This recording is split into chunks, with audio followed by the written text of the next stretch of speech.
Hello and welcome to today's webinar. Today's webinar is all about using customer feedback to grow your business. So welcome along and let's get started. So the topics for today are going to be in a few separate stages. The first stage is going to be talking about why you should collect customer feedback. And so we'll talk a little bit about the different areas and the different elements, what customer feedback is good for and why you should actually be collecting it. And also how you should really start the process. The second part is more about how to collect the customer feedback. So we've got quite a straightforward process that you can use to collect customer feedback. We'll go through some of the elements of what your feedback survey should look like and how you should actually ask for the feedback. And the last section of the presentation today will be all about using that customer feedback to improve your business. And in part of that section, we also have a part where we're going to talk about how you're going to drive sales directly from the customer feedback process. We often hear about customer feedback being great for long-term improvement, and it really is. But there are also some ways that you can use the information in a more immediate sense, if you like. So ways you can actually drive customer feedback to drive sales in the short term for your business. So we'll talk a little bit about that as well. Just before we go on, I want to talk a little bit about Genro and introduce myself as well. Genro is a company we're headquartered here in Sydney, Australia. So we were founded about 15 years ago. And our whole goal for the last 15 years has been to help organisations in both B2B and B2C to listen to their customers, understand what their customers are saying and drive improvements in the business.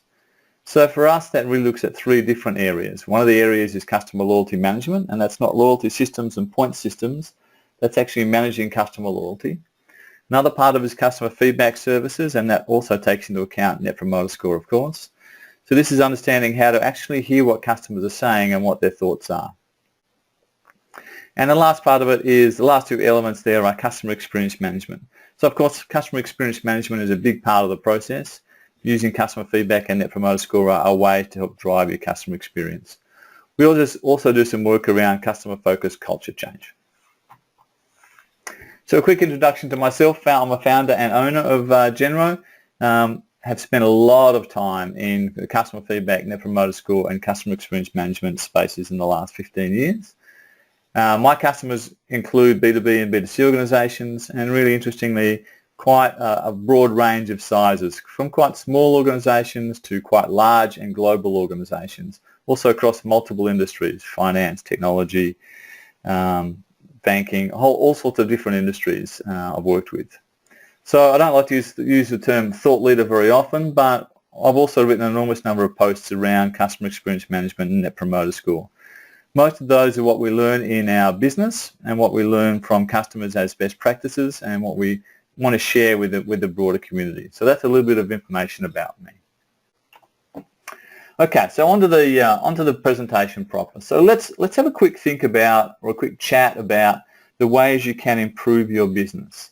And interestingly enough, there aren't that many ways you can actually improve or lift the profitability of your business. So if we want to lift the profitability of our business, we really only have two levers. We can either lower the cost to serve, so we can either reduce the cost to deliver our products or services to customers, or we can lift the revenue that we get from customers. That's really the only two levers that we have in the whole process. So if we want to improve profit, lowering cost and increasing revenue are the only two things that we can use. If we want to increase revenue, again, there's only really two ways that we can do that. The first way that we can increase revenue is to retain our customers longer. So we can have the same customers, keep them longer, and sell them longer term on our products and services. The only other thing we can do is increase per customer sales, so sell more product and service to the same customers. So these three levers, the loyalty, sales per customer and cost, are really the only three things that we can do to drive profitability in our business. I'm ignoring the infrastructure costs and things like that. This is gross margin per customer. So what's really interesting when you have a look into these areas is that customer feedback drives all three of these areas. And let me give you a few examples. So we know from research and we know from our own experience that sales per customer has increased dramatically the higher and more satisfied customers are. And in fact, there's plenty of research out there, and in fact our own research shows that a customer who's highly satisfied, a Net Promoter Score of a 9 or a 10 for instance, is going to be 1.5 to more times more sales for that customer. So you're going to get more sales from a very satisfied customer. Other research that we've done also shows that customer loyalty will be improved for very high scoring customers as well. So customers that score you very high on, say, I would recommend, how likely would you be to recommend our company to a friend or colleague? Companies that score a 9 or a 10 on that survey, on that scale, will also retain their customers a lot longer. And we know that retention improves the bottom line to businesses. And the last thing that I think organisations don't think a lot about is the whole idea of lowering the cost to serve. Especially when using transactional surveys, the cost to serve, the information that you get around customers and around processes within your organisation can really help you drive a lower cost to serve. We know from experience with our clients that where they've received information, they really quite often find places that their business processes are a little broken and that they're having to deliver lots of rework through the process. So they're having to go back and fix customer issues. And that fixing customer issues, that service rework, if you like, and product rework, if you can eliminate that by using the information you get from customer feedback, you can lower the cost to serve. So we don't often talk about this lowering costs in the business part of the process when we talk about customer feedback. We typically focus on the increased sales or maybe loyalty. But also when you're looking at customer feedback, you need to really think about this lower cost to serve, because there are lots of opportunities to lower the cost to serve in your business. And customer feedback can really help you with that. The next thing I want to talk about is just a little bit of information or a little bit of thought around the fact that you probably don't know your customers nearly as well as you think you do. And this occurs very often in business-to-business businesses where you don't proceed through a formal customer feedback process. In a business-to-business business, customers are much less likely to tell you to your face that there are issues in the business. It's not universally true, but it's much more often true that customers will keep their thoughts to themselves. This is also true in smaller businesses where the individuals are known to each other, and that when you provide feedback to the company, you actually know the person quite well that you're providing that feedback to. So you can have a blind spot in understanding what your customers are really thinking, and it's typical that you really don't know them nearly as well as you think you do. And in fact, we had a situation in our own business, we're a customer feedback business, where we thought we knew our customers really well. We run feedback, of course, and so in some of the feedback we were seeing, customers were actually telling us that we weren't offering them enough services and they needed more assistance, so we should talk to them more about some new services that we could help them with, which was a surprise to us because we thought we knew our customers really well. So just be aware that you probably don't know your customers quite as well as you think you do. Maybe you're on the other camp. Maybe you think that great companies don't listen to their companies, and this is a famous Steve Jobs quote where he talks about it's not the customer's job to know what they want, which sounds really good, and Apple have been very successful, so that kind of makes sense. And if you signed up to that, then you'd be very interested to find that as soon as you go into an Apple store, you'll receive the survey. So what I'm trying to say here is that even organisations that suggest they don't listen to or don't need customer feedback, do need customer feedback, and that they use it very, very actively. Apple are very active users of customer feedback in their business. So just be aware that even organisations that are very public about saying they don't need customer feedback and that they know best and they know better than their customers are using customer feedback very, very actively in their business. So maybe you should as well. So now I want to move on and just kind of set the scene around the customer feedback process and really think a little bit about what needs to be done and where you need to start from. And the first question I want to ask everybody on the call, and I'm going to open up a poll to do this. The first question I want to ask is this question here. What's the hardest element of customer feedback? And if you can all just type in, pick the answer that you have there. So we've got 5 elements there. So the hardest elements here are writing the survey, getting responses, analysing the data, determining the improvement actions, and accepting the feedback. So what do you think is the hardest part of the process? We'll just wait a few more minutes or a few more seconds until we get a few more responses.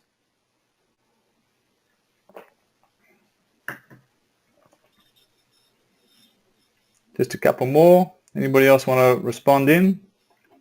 Okay. So this is actually really interesting. So let me share that poll with you. So what's interesting here is that writing a survey, okay, some people say that's difficult. Getting responses is also can be difficult. Analysing the data, yeah, we often find that analysing the data is quite a difficult task in the process. Interestingly, most people have got the determining the improvement actions thing sorted and they're not unhappy about that. What's really interesting here is the last one. And accepting the feedback is sometimes more difficult than any other part of the process. And it's interesting to see so many, basically a quarter of people saying that that's the most important thing. And I think that's a really important part of the process. The first thing you need to do, before you actually go out and run a survey is you need to prepare for the truth and open your mind. I know it sounds really kind of new age and all that sort of stuff, but you need to just say, all right, well, customers are going to tell us some stuff and we need to basically accept what they say at face value. And I've been in plenty of management meetings over the years where we're reading through customer feedback and a manager will see a piece of commentary and they'll pull it out and say, well, that's not true. That's not how our process works. Or they don't understand our business. That's why they're saying that. Or some other variation of that. Or they're just plain wrong. They don't know what's going on. Or it's just an isolated incident. That's, that only happens once every 1,000, orders or something like that. While that may be true, a lot of those responses are not helpful. You really need to accept that whatever the customers are saying, you need to accept in and you need to go forward with that piece of information. And you need to say, rightio, well, we just need to accept what customers are saying because they can't be wrong. If a customer says a process doesn't work or is broken in some way, the organisation says it's not broken, actually it's the organisation's fault because the organisation hasn't made clear that process to the customer. So at all points, it kind of points back to the organisation that needs to fix these things. So preparing for the truth and opening your mind is number one, and accepting that feedback can be difficult. We often find that most difficult in the middle part of the organisation, the middle management part of the organisation. Frontline people often accept it, senior people accept it. It's that middle management that are a little bit defensive sometimes and have difficulty accepting it. So first thing is open your mind, prepare for the truth. The second thing to think about is that customer feedback is not just sending out a survey. Customer feedback is a whole lot more than just sending out a survey. So you need to send the survey out, you need to do the data collection, you need to analyse the data, work out what's going on, work out what the changes are going to be. So it's a whole lot more than just sending out a survey, and you need to really engage the whole organisation in that process. So once you've accepted that you're going to listen to the feedback and that the process is more than just sending out a survey, the next question becomes, of course, how do I collect that feedback for the organisation? So we've put together this group of 6 Tracer survey attributes. So these are the survey attributes that your survey has to, or should have, or has to have. So the first thing is to try and collect a random sample. So sometimes we see in organisations people selecting in the people that are going to be inside the sample set. So, they're a little bit careful about who they invite into the survey. That doesn't work because you get a skewed view of what's actually happening. So try and just have a random sample. And there's lots of ways to do this. You can sort your list of customers alphabetically and take every 3rd customer, or you can take every 5th order of the hour or something like that. So there's lots of ways you can do it. Try and make it a random sample for your business. The second thing is to respect your customer. So there's lots of ways you can respect your customer. We don't have time to go into detail of all of this, but respect principally their time. And so when you run your survey and you create your survey, make it easier to respond to, make it easier to understand. Don't make questions mandatory unless they absolutely need to be mandatory, because a mandatory question is a disrespectful thing to a customer in a lot of ways. So respect your customer in the process. Make it actionable for your business. So make sure the questions that you ask are able to be actioned in the business or are around areas that you can action in the business. So be careful not to ask questions or delve into parts of the business that can't be changed. Maybe you've got a supplier that you can't change something about them. Don't ask questions in that area because you're not being respectful for the customer because you're asking them to spend more time answering a question you can't do anything about. But also you want to stay focused on the things that you can use in your business. So just make sure it's actionable for your business. Be clear and unambiguous. So this comes a lot around survey design. It comes a lot around the question, writing the question to make sure they're clear. So make sure your questions are clear and unambiguous so they can only be asked in one, answered in one way. A really classic version of an ambiguous question is the question that has something like, please rate our service and responsiveness. Well, if you ask a customer a question like that, then they can't rate service and responsiveness. They can only rate one or the other. So you tend to get it's a confusing question for customers. So try to be quite clear and unambiguous in your question selection. Make it easy to respond. And really these days that means internet surveys and email surveys, things like that. Just make it easy for customers to respond so they don't have to go to their way to respond to it. And that goes back to respecting the customer part. And also make it relevant to your business. So we talked about actionable for your business above, but also make it relevant to your business. So make sure the questions are quite relevant to what you do in your business, and don't stray away into other parts of what might not be relevant to what your business is all about. So don't go into kind of market research mode, if you like. So make it very, very targeted. If you take those tracer attributes in your survey and you make sure your survey has all of those, then you'll have a good focused survey that's respecting your customers, and you're likely to get good results out of it. But let's look exactly at what the survey should have in it. So this is a really simple survey template that we've used again and again and again, and is extremely useful and extremely robust. So what you see here is you have a simple survey template. The first thing is the invite introduction. We'll talk about what's in that. In fact, we'll talk about all of these elements in a few minutes. So the invite introduction needs to be clear. You'll need what we call an outcome question, and this is might be a net promoter score question, or it might be a customer satisfaction question. A question that links to loyalty, a question that links to what you're trying to get to. You want a text response question in there so that you can get some understanding of the qualitative views of your customers. You want some attribute questions so you can rank and identify which parts of the service or product quality are important. And you also might include name and contact details, but only if you don't already have those and if you're not linking those to the survey. So let's have a look at some elements of that. So we see lots of invites in our business, lots of survey invites, and principally we're talking, of course, here about internet invites, email invites. We see lots and lots of fancy invites. We've seen some very bad examples over the years. This is really a best practice survey invite for your business. So the first thing we've got is high recipient. If you can make it personalized, all the better. That's really good. Second thing is to put some sort of initial reason really quickly at the front end of the survey invite. This is really important if you don't speak to this particular customer very often, or if this is like a relationship survey that you run once every year or once every 6 months. You need to relate it back to the customer and why they're getting this at this time. So you just make it clear to them as to why they're getting this particular survey. So also the next thing we want to talk about here is that you're going to do something with the feedback. So we actively use feedback from our customers to constantly improve and provide you with the best possible service. So what's important here is to put the what's in it for me part of the process. So you need to say to the customer, this is what we're going to do with the information to help you. So try and avoid the we want to improve our business sort of text, and make it we want to help you. So put it back in the customer's court that you're actually going to help them, because that's really what the goal is.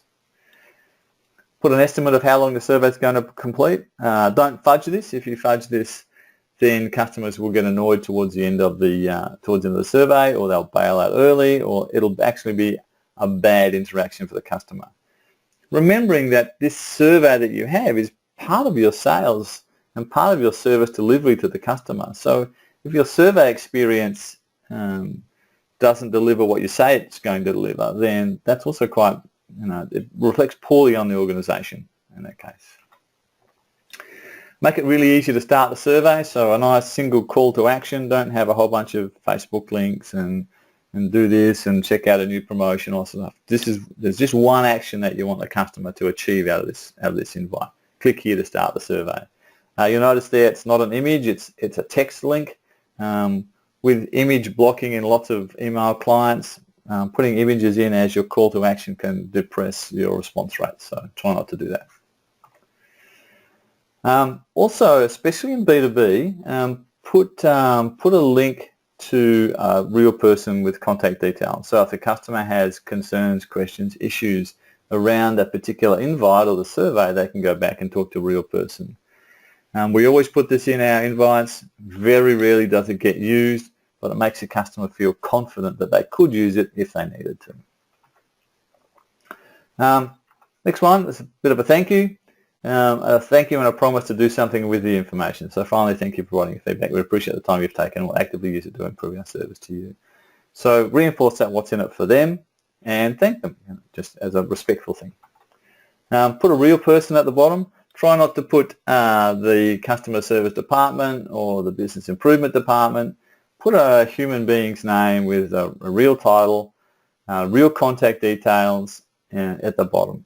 This actually personalizes it a bit and just makes it feel a little bit like it's coming from a real person and that it's not just kind of a faceless department within the organization. You create that connection. The last thing is to put an unsubscribe option, especially if it's an automated invite. What you'll find is that whilst we at Genro would suggest or argue that the customer service, the questionnaire, especially after transactional survey, is part of the service delivery process and is not a marketing email. And you can see there's no marketing in this email at all. Customers have grown to expect the option to remove themselves from invites like this. So putting it in there just puts them at ease and kind of prevents that 1 or 2% of people being upset by not being able to be removed. You'll find if the survey's short and if the invite's correct and accurate, then you get very few people unsubscribing, but it's just an expected thing these days. So that's your invite introduction. So the next thing you'll need an outcome question as a proxy for customer loyalty. So what we're trying to do with this outcome question is relate to the customer loyalty that this respondent has so that we can use that information when we analyse the rest of the information. So there's really a couple of common choices and lots of other choices. Net Promoter Score, how likely are you to recommend the Simple Ways service to a business associate on a scale of 0 to 10? That's pretty straightforward. I'm sure everybody's seen that. You could have customer satisfaction. How satisfied were you with the overall service? And here you're trying to get to the overall service of the process, so that's really important. Yeah, there's other options out there these days. There's Customer Effort Score, there's WOMI, there's a whole range of different processes or different score types. We find that Net Promoter Score and overall customer satisfaction both work very well. Net Promoter Score is our preferred one. If you're going to use customer satisfaction, you have to do a little bit more work to make it into a predictor of customer loyalty. But Net Promoter Score works really well, and we use that quite a lot. So you need an outcome question. The second area you need, or the second style of question, is an attribute question. So these tell you, with a bit of research and analysis, these tell you what to improve rather than where to improve. So these are things around the service attributes in your business, service or product attributes, and a couple of really common examples are how reliable were the staff with whom you worked and how responsive were we to your needs. So these, responsiveness and do what you say you will do, which is essentially that first question, are very commonly important drivers of customer loyalty, and we see it time and time and time again that there are a few really important ones. I talk about 8 to 10 maximum of these sorts of questions. The reality is, whilst you might think that there are 10 or 20 or 30 different attributes of your product or service that drive customers to purchase from you, purchase and repurchase, there really aren't. Typically, we find it comes down to a range of 3 to 5 for most organisations. Price is not typically one of the top ones. Price will sometimes be in there, but typically not be one of the top ones. So just make sure you have that range of attribute questions around what you think might be important for customers. I guess the really important thing to come away from of this is not to have 30 of these questions. You really don't need 30. There aren't going to be 30 different areas of your business that are driving customer loyalty. I can tell you without looking at the business that there's probably 3 to 5, and that's as many as most organisations ever use or can ever use. The next thing you need, now you can look at that information, analyse those attribute questions to identify which are important to customers. The next one you need is a text response question. So this is really talking about how to improve. So if you give me a would recommend score of 8 or 9, and that's great, but in order for me, if you give me a would recommend score of 4, that's interesting, but what I really want to know is how to improve, how to get that 4 and make it into an 8 or a 9 or a 10, or how to take my 1 out of 5 customer satisfaction and make it 5 out of 5. The only real way you're going to be able to do that is by looking at some text responses. So you do want to get some text responses from customers. Be very aware that text response information is a quite high cognitive load for respondents. They're hard to answer. So whilst it might be interesting, or you might like to have a text box like this after every one of your attribute questions, in practice that doesn't work because customers just can't, they will bail out of the survey. The survey is now too hard for them, and that respect stuff I talked about earlier has fallen away. So have a couple of these at most, because they are quite difficult for customers to respond to, and the more you put in, the fewer responses you'll actually get. Typically we like to send our surveys with a link back to the contact information, so they're non-anonymous surveys, so that we know who's responded and what they've said, so that we can use that information along with the rest of the customer information to really understand what drives customer loyalty and things like that. If you don't have that, then feel free to put name and contact details into the survey. You can use it to do things like contacting customers for poor scores, to do service recovery, which we'll talk about in a few seconds, or on the other hand, great scores. It's better if you don't have to do this. It's better if you can link the survey response to an individual person in your database. That's a much better way to go about the process. But if you can't, then add name and contact details into it. So that's what's in the survey. That's in the invite and the survey. But what's really interesting, what I think is really interesting, is what's missing out of that list of things. So I've given you the survey template. That's it, no more required. But what's missing? What's missing are things like sales questions. So would you like us to call you about our great new service? What you'll often find is that other parts of the organisation will try to push these sorts of questions into the process. The reality is, as soon as you start doing that, the customer's perception of the customer feedback changes. It changes from I thought you wanted to get my feedback, now I can see you just want to sell me stuff. So you need to keep these questions out, partly because it makes the survey longer, which is bad, but mostly because it just changes the tenor of the whole survey process. And changes, you're not doing what you said you were going to do for the customer. You're actually changing what you're delivering. So you also want to take out things like market research questions. If we were to bring out a service that did this, would you buy it? They are great, but it's a different place. You need to have those sort of questions in a different place. So you want to have a market research focused questionnaire to do that, partly because it makes the survey longer, again, partly because it's not what the survey was designed to do, and it's not what you promised the customer you were going to do in the survey. Promotional content. We often see this. In introductory text. So we're the #1 company in town. So you should give us a great response. It's not needed because you don't really care what the customer says in a kind of absolute sense. You only care whether your score's going up or down. And 2, it's just kind of unnecessary and doesn't add value to the survey. What are you trying to do? Some customers will respond to that piece of text by saying, no, you're not the #1 company in town. I'll mark you down for the rest of the survey. Some customers will respond and say, yes, they are the #1, and they'll mark you up for the rest of the survey. So It just changes the way the data is collected and influences the way customers respond. Doesn't add any value. Leave it out. Not only doesn't add value, it actually attracts value. So mandatory questions. These are very, very common in surveys. We try and suggest clients never ever use mandatory questions. If you design your survey well, you won't need them. And I just find them disrespectful to customers.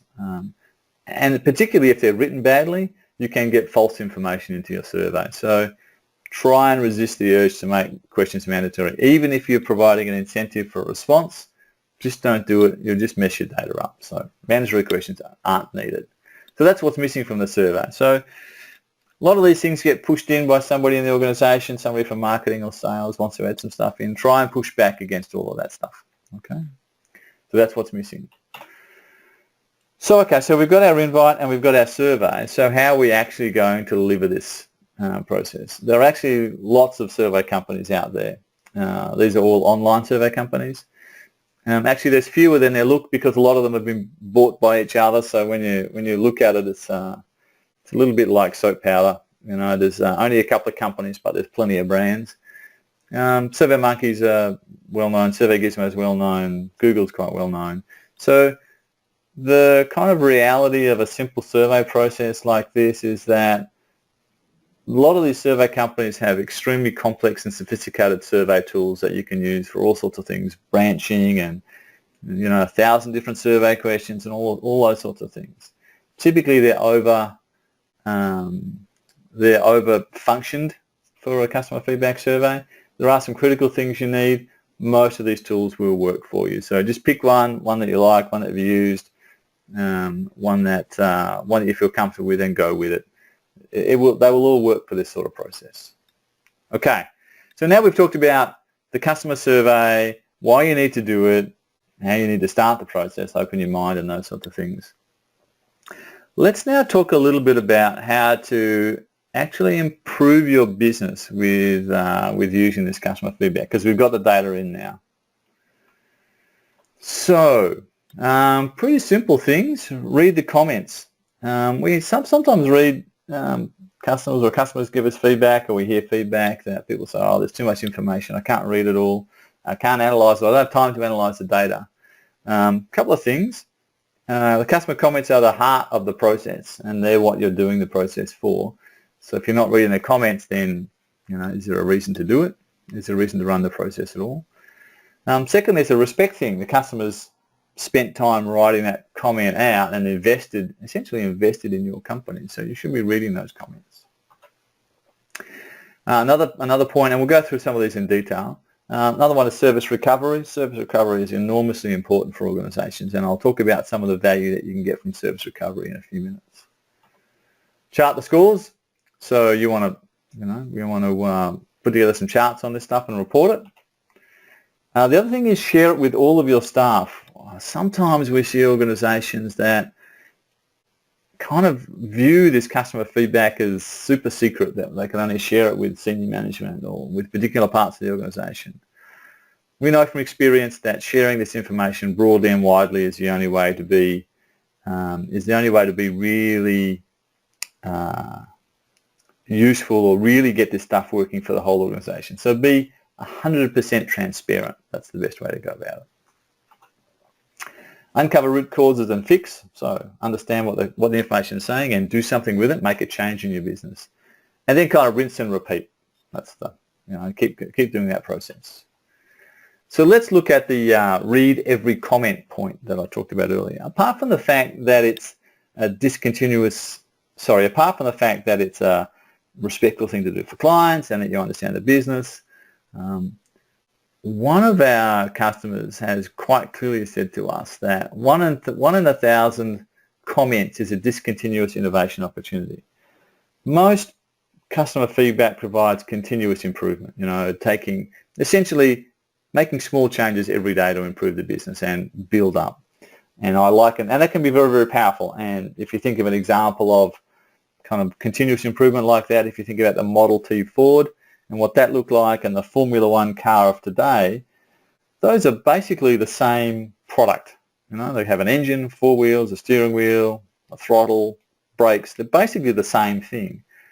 but through a million, maybe 2 million, maybe 5 million small improvements along the way, you've taken the Model T forward to be the Formula One racing car.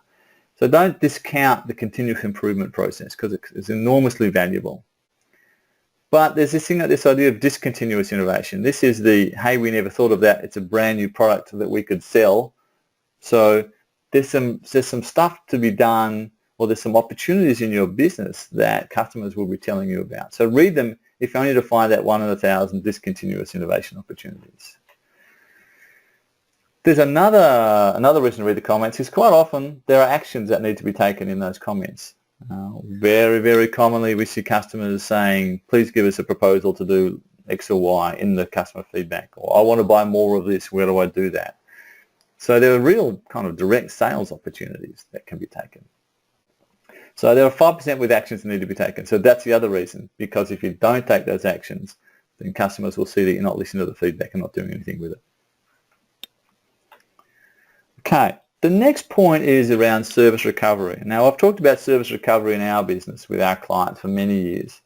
And the more and more I look at service recovery, and the more and more I talk about it with clients, the more valuable it clearly is. So service recovery is when you get a low score from a customer and you call them back to say, hey, you gave a low score, how can we fix the problem for you?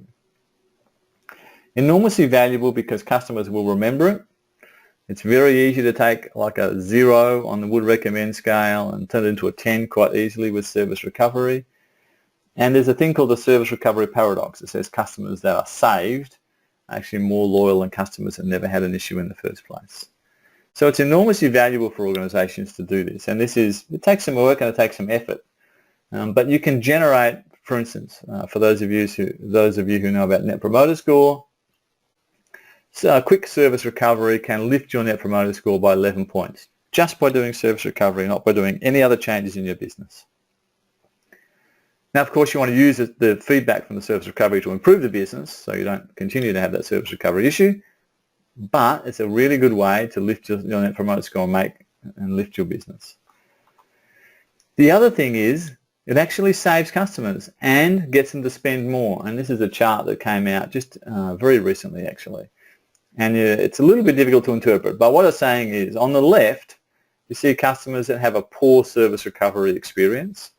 They're 63% are likely to decrease spending, and almost none of them, 2%, are likely to increase spending.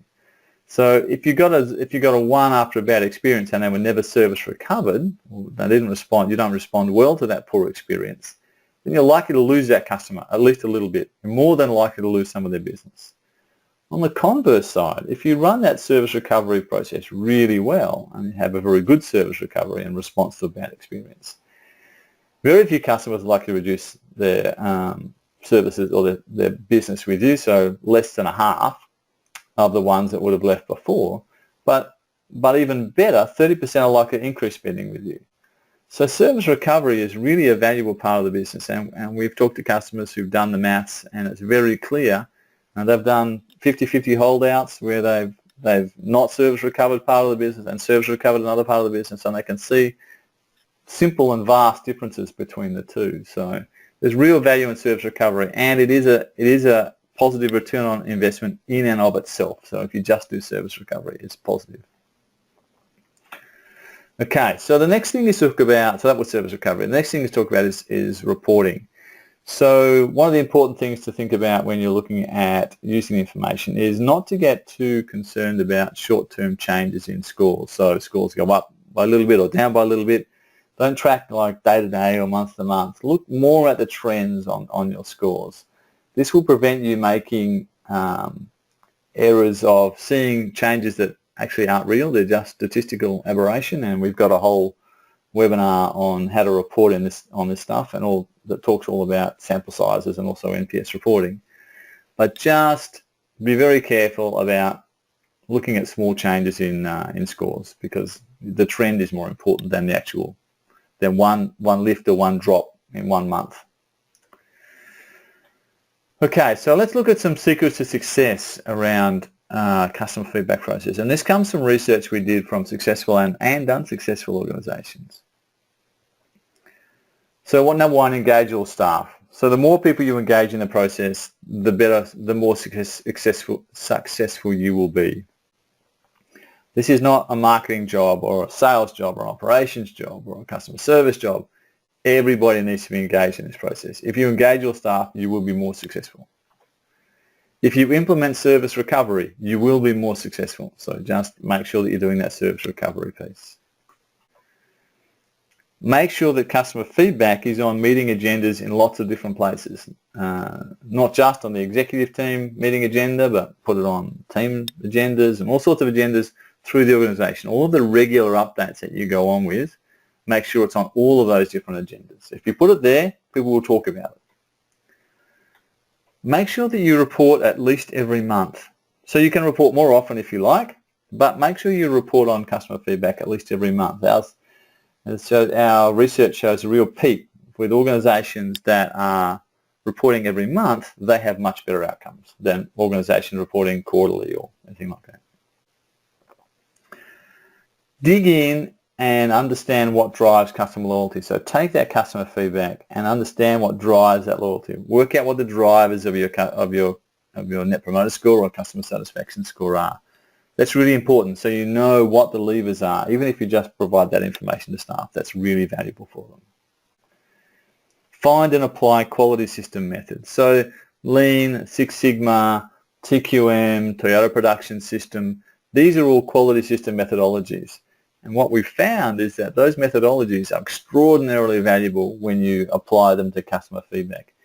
Even if you take a really simple thing like the 5 Whys process, which is a really simple quality tool that can be taught in about 10 minutes to people, you can use that in the process. And if you want more information about 5 Whys processes, there's some templates and things on their website. But 5 Whys process, extremely valuable when using customer feedback information. Okay, so they're the 6 secrets to success. Now let me talk about a few different ways that we can drive sales with customer feedback. So the simplest, easiest way is to ask for a testimonial from happy customers. So just ask happy customers, and you know who they are because they've given you a 7, 8, 9 or 10, ask them for a testimonial. So that's something that you can use in your public marketing and also ask for referrals too. So that's a really great way to do it. Contact unhappy customers for service recovery. I know I've beaten the drum about service recovery a little bit over the last couple of slides, but it's only because I see the extraordinary value that it can drive for the business, and I absolutely suggest that you try and build a business case, because where it's been done, it's quite clear that the value of service recovery far exceeds the cost of the call that you have to make. So it's worth doing that business case, because then you can grow the team. Enable happy customer referrals. So I'll show you a little template on the next slide that talks a little bit about how you can actually help customers make a referral and how you can overcome some of their concerns. And then sell more to happy customers, and we'll talk a little bit about that in a few minutes. But basically, sell more to your happy customers. So it's quite straightforward. So this is a little bit about making it safe to refer you. So one of the things that we have the Net Promoter Score question, which is how likely would you be to recommend a friend or colleague? Doesn't mean they will recommend somebody, just how likely would they be to. So one of the things that we recommend is going back to people who score highly like that and giving them a piece of feedback a little bit like this. You have to change it for different contexts, but essentially we really appreciate your customer feedback. In it you indicated you're a strong supporter of our company. Thank you. So a quick thank you to start the process. If you do recommend us to a friend or colleague, please have them use this special priority code, telephone number, contact me directly, whatever it is. This will ensure they get the very best service when they contact us. So what you're doing is a couple of things here. Number one, you're saying, hey, we've heard you. Number two, you're saying, if you were a little concerned that your friend or colleague might not get as good a service as you did, use this priority code. It will ensure that when you do that referral, that you will look good because they will get terrific service. Because that's the one thing that will slow people down from giving a recommendation. Plus, they feel a bit special because they kind of feel like a platinum frequent flyer, without having to go or without all the gate lounges. You've got this special code for customers. So it's really important that you lower that barrier to a referral. so that they feel comfortable, because they're putting their brand on the line when they hand it off to somebody else and when they give you a recommendation. Okay, so make it easy for them to refer you. So actually I want to open up another poll here at this point, and I just want to ask one really quick question here.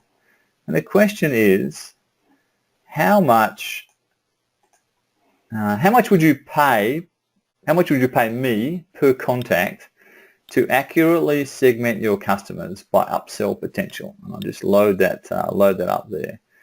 So it's really simple. You know, if I was a marketing company and you wanted to chat to me and you were going out to get some feedback, so how much would you pay for that upsell, for that, you know, to tag all of your customers with their upsell propensity and their retention rate propensity? Just waiting for a few more. Oh. Yeah. Just waiting for a couple more responses, and then we'll go to the numbers.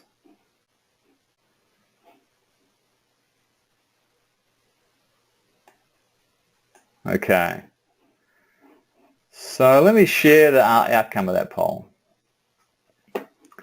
Somebody doesn't care about getting new upsell opportunities, but so there are people out there that will pay some money at least, up to $10, depending on the business, of course. B2C, that's going to be smaller. B2B is going to be larger. But there is the opportunity, or you would like to see your customer list segmented in that particular way, okay? Which is really interesting, because if you think about what you're doing when you do a customer feedback process, that's exactly what you're doing. Once you've got the detail around your customer and you've got a Net Promoter Score from those customers, you essentially have a view of how likely they would be to buy again and buy new from you. So you'll see here, this, you know, selling to the happiest customers, they already like you. You can see that as customers go through this in the would recommend or Net Promoter Score process, as they go through the 7 to 8, and then more particularly when they get to 9 and 10, not only are they very likely to repurchase, which is the blue at the top, they're also likely to forgive you if you make a mistake, which is cool. You know, makes your service recovery a little bit easier.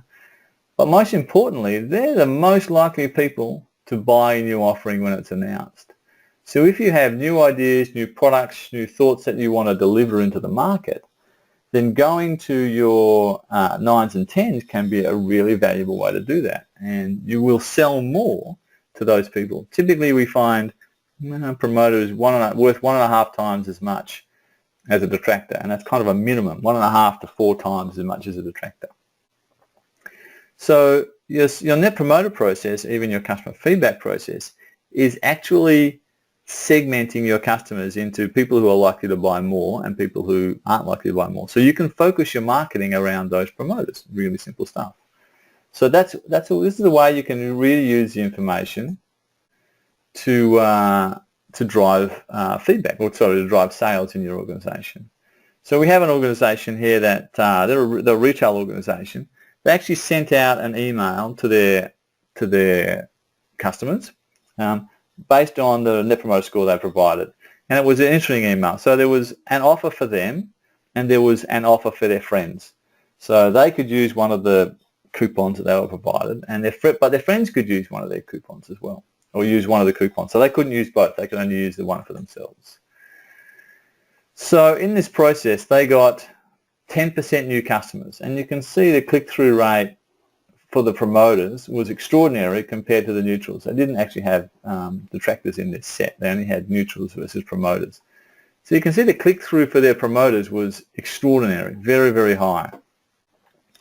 This built them 10% new customers because their current really happy customers actually referred them on to their friends through this discount coupon that they were given. So it works really, really well. So essentially what I'm saying here is that take the information that you get in the feedback from your customer feedback on Net Promoter process and roll that into your outbound marketing as well.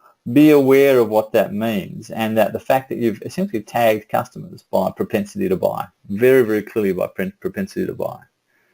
One of the caveats of the process is that you want to make sure you don't train them to give you good scores, because that will defeat your earlier process, which is actually trying to get feedback from customers. Because if they're just giving you 10 so they can get a coupon, that doesn't add any value to your business. So you want to make sure that you don't say, thank you for your 10, here is a coupon. That obviously would work poorly. That would work well for that one particular situation, but would work poorly in the long term. So this is a really simple way, and not many organizations do this, and a really simple way that you can grab some more value, some immediate value, some sales value out of your customer feedback program. Don't overdo it. So don't make this the only reason you're doing your customer feedback program, but be aware that it's a way to grab a little bit more value from your customer feedback program. Okay, so let's review what we've talked about here today. So the first question was, why do we collect customer feedback? For revenue and profit. They're the two big items. They grow the business. That's why you're collecting it. The second part was talking a little bit about how to collect customer feedback. So a simple survey that can be very effective. It doesn't have to be complex. It can be quite straightforward. In fact, it should be quite straightforward.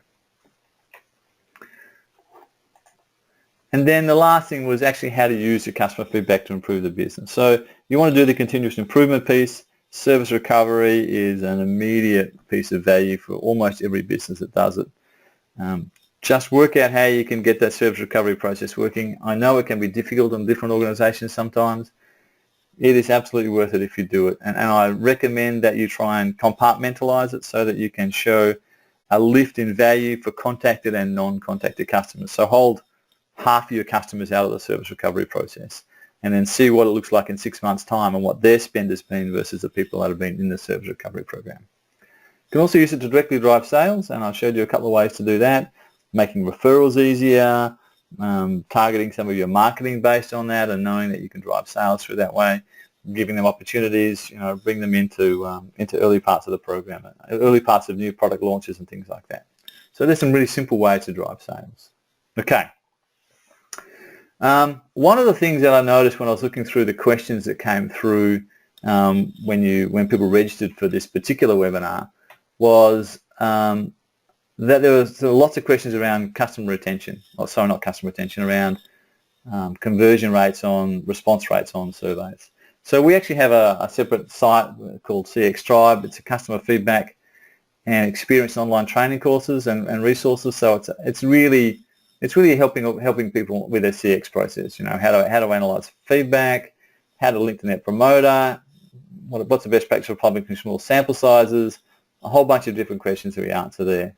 Unfortunately, it is a member site, but unfortunately, we're not accepting members just at the moment. So one thing we've done just based on this particular webinar is that we've broken out one particular course, which is how to maximize your survey response rate course. So it's just all about how to increase your service response rate. We have tips in there to lift response rates, benchmarks, use of incentives, what are the best incentives, some surprises on the incentive side actually. Some new research shows which are the best types and how they work the best. But we've broken out that one course just because I saw so many people asking a question about response rates in the registration form. So if you want to have a look at that, there's a URL at the bottom. Just go through and have a look at that. So that's it for the webinar. We've got a few questions here that I want to answer, and if anybody has any more questions, now would be a great time to drop it in. So Marcio asks, why use a 7-point scale instead of a 5.1? Really good question. The difference between a 7-point scale on a question, how responsive are we from 1 very unresponsive to 7 very responsive. The difference in accuracy between a 7-point scale and a 5-point scale is small, but it is a little better. The research shows that it's just a little better. If you can use it in your particular system, then 7-point scale, use that. If you can't, the 5-point scale is also very good as well. That difference is quite small, but it is there. So if you get the chance, use a 7-point scale. It's just a little bit better. So a couple of other things we've got here is what's a good sample size? How many responses do we need? Also a really good question. It depends on the business and how many overall responses you get. We've actually got a whole webinar on sample sizes. That's just on the website. You can go and have a look at the blog and it's all there. But the real answer is you often don't need as many responses as you might think you do. A smaller number of responses works pretty well. Response rates of, let's say, 5 or 10% plus are normally pretty good. If I was to look at numbers, it depends on your business. If you're in B2C, then I'd like to kind of see 100 responses per segment. If you're in B2B, you can get away with smaller samples as long as you're careful with the maths when you look at them. You just need to be a little careful to make sure that you're really seeing changes, because when you have smaller numbers of responses, statistically they can bounce around a little bit more. We have a question here that came in: how to handle scores that seem wrong. So the customer rates us a 0 and then comments that we're professional, fast and efficient. We did a webinar on NPS reporting a few weeks ago, and we actually answered this question in quite a lot of detail there. Also, it's on the website. The kind of short answer is don't make any changes. And the reason I say that is because as soon as you start to say, well, if they gave us a 0 and gave that comment, then you might want to change the score. Say, well, that sounds more like a 7 or a 9. So we should just rub out the old score that they gave us and put in a 9 or a 10. What that does is kind of puts you on a slippery slope. So if you start changing the scores, then how do you decide which scores to change? And then you need a whole kind of process within the organization. And the outcome and the kind of underlying truth of the matter is that you're always going to have some customers that have kind of, will give you responses that don't seem to be quite in line. A small proportion of customers are going to do that. A small proportion of customers will misunderstand the question no matter how clear it is. But as long as that proportion of customers is consistent, your score will stay relatively consistent. So what you care about is the movement in the score, not necessarily the absolute number. So whilst it might seem like you want to start changing those scores or deleting those responses, actually it just doesn't make any sense. Just leave them. Leave them in. They won't affect your overall analysis of the information, and to start changing them is just too difficult. It just makes life too difficult. I've got a question about how to use social media to collect customer feedback. A lot of people do social media listening these days. It's quite difficult to incorporate it into an ongoing customer feedback program because it's ad hoc. Can often be quite negative. People will share the negative things more often than they'll share the positive things, so you get a skewed view of what's actually going on in the business. So it can be quite difficult to incorporate. Text analytics is okay if you've got a lot of money to spend and a lot of time to invest in it. Most times I would say social media listening like that and collecting customer feedback, you might want to use it to run service recovery. I think that's probably a good strategy. But it's quite difficult to incorporate into a kind of closed-loop customer feedback process. Also because you don't have, so it's just quite difficult to incorporate into a closed-loop customer feedback process.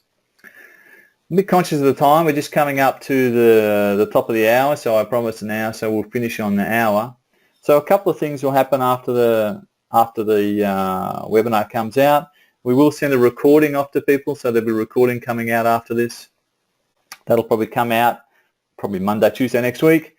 In the follow-up email, we'll also put a link to a white paper we've got on our website called How to Implement an Effective Customer Feedback System that has quite a lot of detail in it. And also I think we'll put a link to this How to Maximize Your Survey Response Rate course, so you have that available as well. So if there's no other questions, I will move on because we're at the top of the hour and we should finish on time. Thank you everybody for attending. I really appreciated your time. I hope it was useful, and I look forward to seeing you on our next webinar. Thanks everybody.